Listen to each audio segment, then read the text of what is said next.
বিহিত পূজার মধ্য দিয়ে সারা দেশে উদযাপিত হচ্ছে শারদীয় দুর্গা উৎসবের মহানবমী।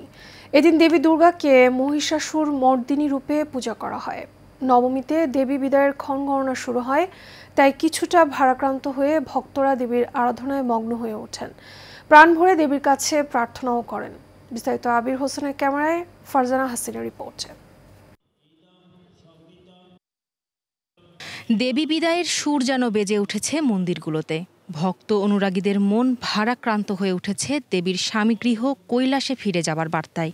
সনাতন ধর্মাবলম্বীদের মতে মহানবমীর দিনে দেবী দুর্গাকে প্রাণ ভরে দেখে নেওয়ার সময়, কারণ নবমীর পর দশমীতেই বিদায়।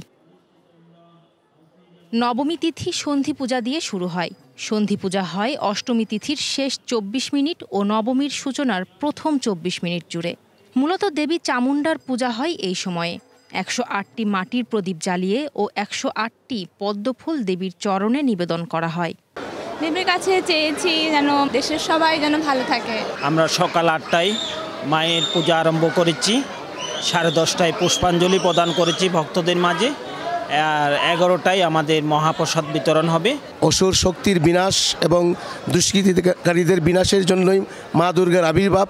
আমরা আজকে কলাবাগান, তারপর চন্দ্রিমার একটা ছোট মন্দির আছে ওখানে, তারপরে এখানে আসছি, আরও যাবো সামনে। আমি প্রথমে চেয়েছি যে দেশের সবাই ভালো থাকুক এবং আমি আমার সংসারের সবাই যেন ভালো থাকে সেই প্রার্থনা করেছি।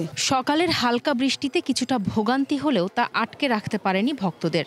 ঢাকা বিশ্ববিদ্যালয়ের জগন্নাথ হল ও রমনা কালী মন্দিরে সকাল থেকেই ভক্তরা যোগ দেন মহানবমীর পূজায়। আমি তো দেবীর কাছে একটা জিনিস চেয়েছি, যে সবাইকে সুস্থ রাখুক, সবাইকে ভালো রাখুক। সবাইকে দুর্গাপূজার শারদীয় শুভেচ্ছা। এখানে অনেক সুন্দরভাবে পূজা হচ্ছে। আজকেই শেষ অঞ্জলি, মা পরের দিনই চলে যাবে, তো একদিক দিয়ে আনন্দ লাগছে, আরেক দিক দিয়ে মন খারাপও লাগা কাজ করছে। রমনা কালী বাড়িতে এসেছি, এরপরে খামার বাড়িতে যাওয়ার ইচ্ছা আছে, তারপরে হচ্ছে আমাদের অনেক জায়গাতে মানে ফ্রেন্ড সার্কেল সহ পুরান ঢাকাতে যাওয়ার একটু ইচ্ছা আছে, কারণ ওখানে অনেক ধরনের পূজা প্যান্ডেল হয়, ওখানে একটা আলাদাই আমেজ আছে। আমাদের সরকারের তরফ থেকেও আমরা ভালো সাহায্য সহযোগিতা পাচ্ছি। মন্দিরের কর্তৃপক্ষ যারা আছে, সভাপতি সেক্রেটারি আছে, তারাও সার্বিক সহযোগিতা করছেন। ভক্তরা জানান আবহাওয়ার বাধা নয়, বরং দেবীর চরণে প্রার্থনাই সবচেয়ে গুরুত্বপূর্ণ। মহানবমীর পূজার মধ্য দিয়ে আজ দেবীর আরাধনায় ভক্তরা ভরিয়ে তুলেছেন পূজা মণ্ডপ। তবুও মনের আঙিনায় বেজে উঠেছে বিষাদের সুর। আগামীকাল বিজয়া দশমীর মধ্য দিয়ে দেবী বিদায় নেবেন তার আপন ভক্তদের কাছ থেকে।